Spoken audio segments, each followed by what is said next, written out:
Hello दोस्तों, स्वागत है आपका हमारे यूट्यूब चैनल में। तो दोस्तों, आज का हमारा टॉपिक है उच्च न्यायालय यानी कि हाई कोर्ट। आज हम हाई कोर्ट के बारे में जानेंगे। इससे जो अक्सर एग्जाम में एक नया क्वेश्चन आता रहता है, तो वो क्वेश्चन आज आपका कवर हो जाएगा। दोस्तों, इस वीडियो में मैंने ज़्यादातर क्वेश्चन कवर करने की कोशिश की है जो आपसे उच्च न्यायालय से रिलेटेड जो क्वेश्चन आपसे आते हैं वो मैंने इस वीडियो में कवर करने की कोशिश की है। दोस्तों, इस वीडियो को देखने के बाद आप MCQ ज़रूर लगाएं, जिससे आपको पता चल जाएगा किस टाइप के क्वेश्चन आते हैं एग्जाम में और आपने कितने क्वेश्चन कर पाए। तो आज स्टार्ट करते हैं। उच्च न्यायालय यानी कि हाई कोर्ट। हाई कोर्ट आपसे पूछा है कौन से आर्टिकल से कहाँ तक है, तो 214 आर्टिकल से 232 आर्टिकल तक हाई कोर्ट की बात की गई है। आपसे पूछा है कि उच्च न्यायालय कौन से भाग में है, तो भाग 6 में उच्च न्यायालय की बात की गई है और अध्याय 5 में उच्च न्यायालय की बात की गई है। आपको ये तो पता ही होगा, सबसे ऊपर सर्वोच्च न्यायालय है। सर्वोच्च न्यायालय आर्टिकल 124 से 146 तक है।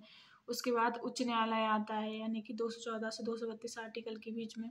उसके बाद अधीनस्थ न्यायालय आता है यानी कि 233 के बीच में। अधीनस्थ न्यायालय दो टाइप में से बांटते हैं, जैसे जिला न्यायालय और सत्र न्यायालय इसको कहते हैं।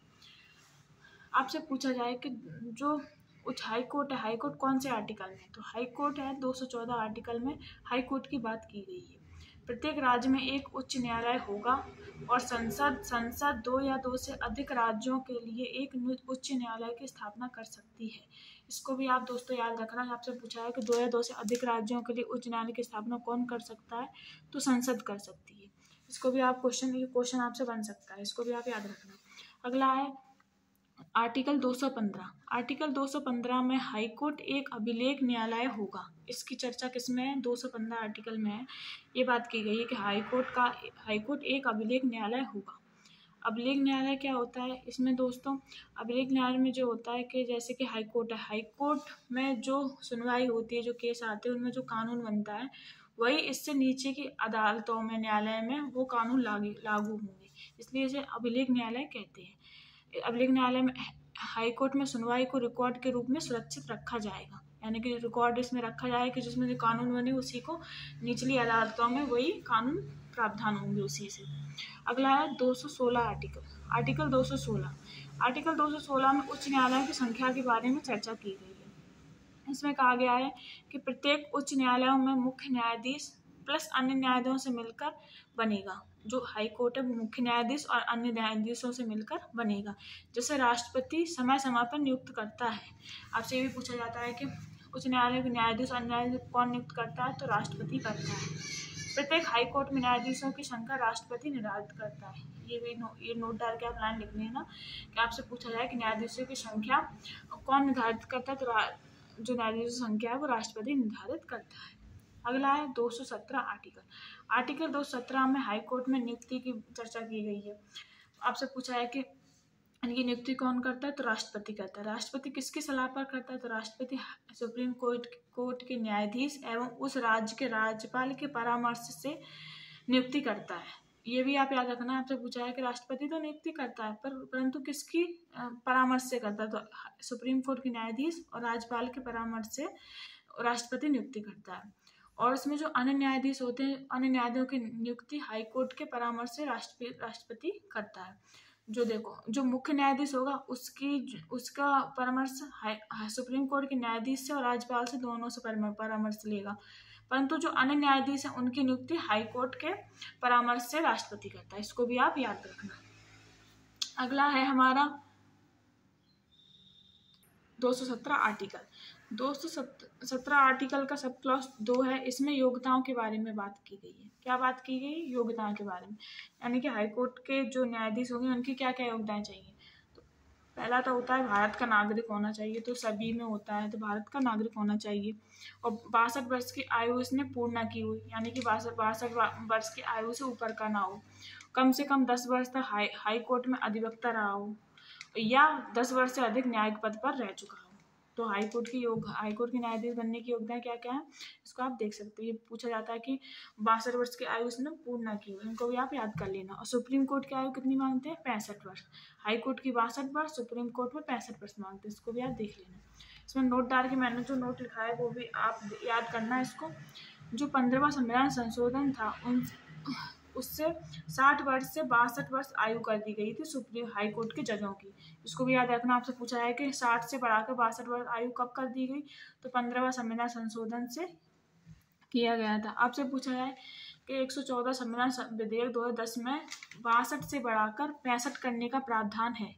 कौन से संविधान विधेयक में 114 संविधान विधेयक में ये बात की गई है कि इनकी आयु 62 से 65 बढ़ाने का प्रावधान किया गया है। इसको भी आप नोट डाउन, आपसे पूछा है तो आप इसे कर देना। अगला है आर्टिकल 219। आर्टिकल 219 में शपथ की बात की गई है। हाईकोर्ट में जो न्यायाधीशों की शपथ है उसके बारे में चर्चा की गई है। शपथ पूछे जाए हाईकोर्ट के न्यायाधीश को शपथ कौन दिलाता है, तो राज्यपाल दिलाते हैं। मुख्य न्यायाधीश को भी राज्यपाल दिलाते हैं, अन्य न्यायाधीशों को भी राज्यपाल ही शपथ दिलाते हैं। और त्यागपत्र किसको देते हैं, त्यागपत्र जो हाईकोर्ट के जज हैं वो राष्ट्रपति को त्यागपत्र देते हैं। इसको आप नोट डाल के लिख लीजिए। आपसे पूछा जाए वर्तमान में कितने हाई कोर्ट हैं, तो वर्तमान में 25 हाई कोर्ट है। कितने हैं, 25। जो 1861 का अधिनियम आया था उससे प्रावधान किए गए हैं। देखो 1861 अधिनियम से हाई कोर्ट के गठन का प्रावधान है। जो 1861 अधिनियम आया था उसके तहत मुंबई, मद्रास और कलकत्ता में हाई कोर्ट की स्थापना की गई थी। कब की गई थी, 1862 में। कौन से अधिनियम से, 1861 अधिनियम से मुंबई, मद्रास, कलकत्ता हाई कोर्ट का गठन किया गया था। इसको भी आप याद रखना। पहला कौन सा बना था, तो पहला जो हाईकोर्ट बना था वो 1 जुलाई 1862 में कलकत्ता हाईकोर्ट बना था। फिर 14 अगस्त 1862 में बॉम्बे हाईकोर्ट और 15 अगस्त 1862 में मद्रास हाईकोर्ट बना गया था। आपसे पूछा है 1866 में कौन सा हाईकोर्ट बना, तो 1866 में इलाहाबाद हाईकोर्ट बना था। 2013 तक भारत में 21 हाईकोर्ट थे। 2013 तक 21 हाईकोर्ट थे। 2013 में गुवाहाटी हाईकोर्ट से अलग करके 3 नए हाईकोर्ट बनाए गए। कौन कौन से बनाए गए, मेघालय हाईकोर्ट, त्रिपुरा हाईकोर्ट और मणिपुर हाईकोर्ट। इन तीनों को मिलाकर गुवाहाटी से अलग करके इन तीनों जगह हाईकोर्ट बनाए गए। अब कितने हो गए, 21 में 3 जोड़ के 24 हाईकोर्ट हो गए। अब वर्तमान में आपसे पूछे वर्तमान 25वां कौन सा बना, तो वर्तमान में 25वां 1 जनवरी 2019 को आंध्र प्रदेश के अमरावती में हाईकोर्ट बनाया गया था। अब कितने हाईकोर्ट हो गए, 25। टोटल कितने हो गए, 25। आपसे ऐसे भी क्वेश्चन बन सकता है, आपसे ऐसे पूछे कि ऐसे न्यायालय जो 2 या 2 से अधिक राज्यों की अधिकारिता का निर्वहन करते हैं। मतलब ऐसे कौन कौन से राज्य जिनमें 1 से अधिक जगहों के हाई कोर्ट हैं। जैसे कोलकाता एक तो पश्चिम बंगाल का हाई कोर्ट है और अंडमान निकोबार का भी हाई कोर्ट है। जैसे मुंबई महाराष्ट्र का भी हाई कोर्ट है, गोवा का भी, दादर नगर हवेली और दमनदीप का, इन चारों का हाई कोर्ट कहाँ पर है, मुंबई में। ऐसे तमिलनाडु पुडुचेरी दोनों जगह का हाईकोर्ट कहाँ पे, मद्रास में। केरल और लक्षद्वीप इन दोनों के हाईकोर्ट कहाँ पे, केरल में। पंजाब और हरियाणा हाईकोर्ट पंजाब का भी है, हरियाणा का भी है, चंडीगढ़ का भी है। ऐसे गुवाहाटी हाईकोर्ट है, गुवाहाटी हाईकोर्ट में असम आता है, नागालैंड, मिजोरम और अरुणाचल प्रदेश। ये चारों राज्य गुवाहाटी हाईकोर्ट के अंतर्गत आते हैं। आपसे ये भी पूछा जा सकता है कि ऐसे न्यायालय जो राज्य की राजधानी में स्थित नहीं है। उससे पूछा है जैसे कि अक्सर जो हाईकोर्ट होते हैं वो राज्य की राजधानी में स्थित होते हैं, पर कुछ जगह नहीं है। कौन कौन सी जगह नहीं है, गुवाहाटी, उड़ीसा, राजस्थान, MP, केरल, गुजरात, छत्तीसगढ़ और उत्तराखंड। इन राज्यों के जो हाईकोर्ट है वो उनकी राजधानी में स्थित नहीं है। अगला हमारा आर्टिकल है 220। आर्टिकल 220 जो आर्टिकल है वो हाई कोर्ट के न्यायाधीशों पर प्रतिबंध लगाता है। क्या क्या प्रतिबंध लगाता है, इसमें ये प्रतिबंध लगाता है कि न्यायाधीश जिस हाई कोर्ट में उन्होंने सेवाएं दी होंगी या वकालत की होगी उनको छोड़कर किसी न्यायालय में प्रैक्टिस कर सकते हैं। यानी कि जहाँ पर ये जैसे कि जहाँ पर उन्होंने काम किया, जज बने होंगे, वहाँ पर उस न्यायालय में ये काम नहीं कर सकते। इसको छोड़कर अन्य किसी न्यायालय में वकालत की प्रैक्टिस कर सकते हैं। अगला है हमारा 221 आर्टिकल। 221 आर्टिकल में हाईकोर्ट के न्यायाधीशों का वेतन के बारे में चर्चा की गई। 221 आर्टिकल में हाईकोर्ट के न्यायाधीशों के वेतन के बारे में बात की गई है। जो मुख्य न्यायाधीश होते हैं उन्हें 2.5 लाख वेतन मिलता है। जो अन्य जज होते हैं उन्हें 2.25 लाख रुपए मिलते हैं।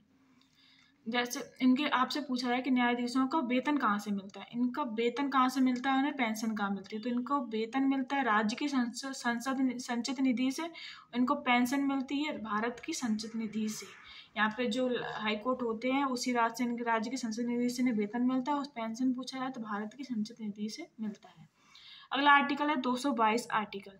222 आर्टिकल में हाईकोर्ट के न्यायाधीशों का ट्रांसफर के बारे में बात की गई है कि इनका ट्रांसफ़र कौन करता है। हाई कोर्ट के न्यायाधीशों का ट्रांसफ़र राष्ट्रपति करता है, सुप्रीम कोर्ट के मुख्य न्यायाधीश के सलाह पर करता है। आपसे पूछा जा सकता है किसके सलाह पर करते हैं और कौन करते हैं, तो राष्ट्रपति साहब करते हैं और सुप्रीम कोर्ट के न्यायाधीशों की सलाह पर करते हैं हाई कोर्ट के न्यायाधीशों का ट्रांसफ़र।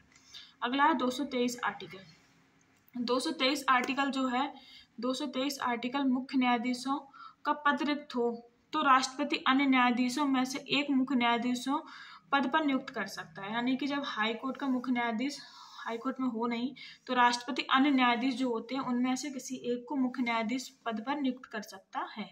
अगला आर्टिकल है 224 आर्टिकल। 224 आर्टिकल अपर एवं कार्यकारी न्यायाधीश के बारे में चर्चा करता है। अपर एवं कार्यकारी न्यायाधीश कौन होते हैं? ये वो होते हैं जब हाईकोर्ट में काम ज़्यादा बढ़ जाता है तब उनके लिए अपर एवं कार्यकारी न्यायाधीश नियुक्त होते हैं। इनका कार्यकाल पूछा जाए 2 साल का होते हैं और नियुक्त कौन करते हैं? राष्ट्रपति द्वारा नियुक्त किया जाता है। अगला है 224 आर्टिकल का ए। आपसे पूछा जाए 224 आर्टिकल ए में किसकी चर्चा है? इसमें चर्चा है हाई कोर्ट में सेवानिवृत्त की नियुक्ति, यानी कि जो हाई कोर्ट में सेवानिवृत्त हो चुके हैं उनकी नियुक्ति का प्रावधान है 224 आर्टिकल के ए में। जैसे राष्ट्रपति की सलाह पर मुख्य न्यायाधीश द्वारा इस सेवानिवृत्ति की नियुक्ति की जाती है। राष्ट्रपति की सलाह पर कौन करता है? मुख्य न्यायाधीश करता है। क्यों कब किया जाता है? जब हाई कोर्ट में गणपूर्ति कोरम पूरा ना हो, यानी कि जो गणपूर्ति कोरम होता है वो पूरा ना हो, तब हाई कोर्ट में सेवानिवृत्ति की नियुक्ति की जाती है। बैठकों के लिए इनकी नियुक्ति की जाती है। ये पूछा है आर्टिकल 224 ए आर्टिकल कब जोड़ा गया? तो 15वें संविधान संशोधन 1963 द्वारा जोड़ा गया। अगला ये बहुत इंपॉर्टेंट है 226 आर्टिकल। इसको भी आप याद रखना कि 226 आर्टिकल है, इसमें हाई कोर्ट रिट जारी करता है और सुप्रीम कोर्ट है जो आर्टिकल 32 के तहत 5 प्रकार के रिट जारी करता है। जो हाई कोर्ट है 226 के तहत रिट जारी करता है। जो हाई कोर्ट है वो रिट 6 प्रकार की रिट जारी करता है। पहली होती बंदी प्रत्यक्षीकरण, परमादेश, प्रतिषेध, अधिकार परीक्षा और उत्प्रेषण। कौन कौन सी? बंदी प्रत्यक्षीकरण, परमादेश, प्रतिषेध, अधिकार परीक्षा, उत्प्रेषण। और इसमें एक जो अन्य है वो है इंजंक्शन यानी कि अंतरिम राहत। जो अंतरिम राहत देने के लिए ये एक अलग प्रकार की रिट जारी करता है। और जो सुप्रीम कोर्ट है वो सुप्रीम कोर्ट होता है वो केवल 5 प्रकार की रिट जारी करता है। वो ये 5 प्रकार की वो सुप्रीम कोर्ट जारी करता है। हाई कोर्ट एक अन्य प्रकार की रिट जारी करता है। अगला है 227 आर्टिकल। 227 आर्टिकल हाई कोर्ट को अपने अधीनस्थ न्यायालयों का निरीक्षण एवं नियंत्रण करने का अधिकार देता है। कौन सा आर्टिकल देता है? 227 आर्टिकल। इसमें जो राज्य के सभी न्यायालय एवं न्यायाधिकरण होते हैं वो हाई कोर्ट के क्षेत्राधिकार में आते हैं। ये भी बात कौन से आर्टिकल में की? 227 आर्टिकल में की गई। अगला है 230 आर्टिकल। 230 आर्टिकल में इसमें कहा गया है कि संसद कानून बनाकर राज्य के हाई कोर्ट का विस्तार केंद्र शासित प्रदेशों में किया जा सकता है। यानी कि आपने ऊपर देखा होगा कि जो केरल हाई कोर्ट है वो केरल का भी है, लक्षद्वीप का भी है। ऐसे ही संसद कानून कौन बनाता है? इसमें संसद कानून बनाकर राज्य के हाई कोर्ट का विस्तार कर सकती है। जो केंद्र शासित प्रदेश का भी बन सकता है हाई कोर्ट। कौन कानून बनाता है? संसद। इसको भी आप नोट डाल के लिखना, क्वेश्चन बनता है आपसे पूछा है कि हाई कोर्ट का विस्तार कौन कर सकता है? हाई कोर्ट का जो विस्तार है वो संसद कानून बनाकर करती है। इसमें आप इसको याद रखना कि हाई कोर्ट की मुख्य अधिकारिताएं पूछी जाए कौन कौन सी है? तो पर्यवेक्षीय अधिकारिता, अपीलीय अधिकारिता है और प्रारंभिक या मूल अधिकारिता है जो हाई कोर्ट के पास है। इनसे कोई अलग आ जाए तो वो हट जाएगी। आप इन तीनों को देख लेना। क्वेश्चन बनता है अधिकारिता आपसे पूछा है कौन कौन से? पर्यवेक्षीय, अपीलीय और प्रारंभिक या मूल अधिकारिता है जो कंपनी की है, हाई कोर्ट की है। अगला है 231 आर्टिकल। 231 आर्टिकल में 2 या 2 से अधिक राज्य एवं केंद्र शासित प्रदेश का एक कॉमन हाई कोर्ट बनाया जा सकता है। क्या होता है?